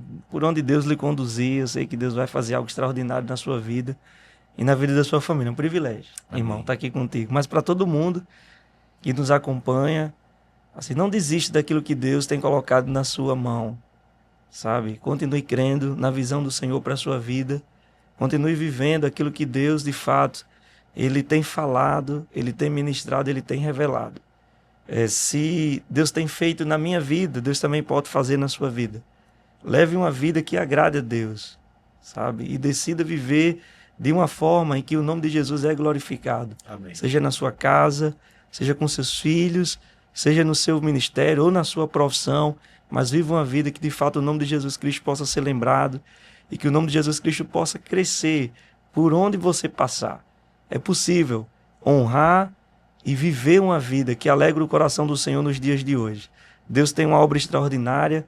Alguns dizem que nós estamos no último grande avivamento. Então, se estamos no último grande avivamento, faça a sua parte, porque daqui a pouco Jesus nos convida para ir morar na nossa pátria celestial e lá estaremos juntos, celebrando ao Senhor. Então, não desista do seu chamado, não desista do seu propósito com Deus, sabe? Permaneça firme, porque no tempo oportuno, Deus ele vai lhe abençoar, Deus vai lhe honrar, Deus vai lhe fazer crescer e prosperar aonde você está. Aonde você está. Se Deus fez aqui em Açu, por meio das nossas vidas, e está fazendo, Deus pode fazer aonde você está. Não coloque impedimentos para a ação poderosa de Deus na sua vida. Sonhe, ore e lembre-se, faça com que o nome de Jesus Cristo possa crescer por onde você passar, que o resto, o próprio Deus vai se encarregar de conduzir. Então, que Deus abençoe e fica um abraço nosso. Amém.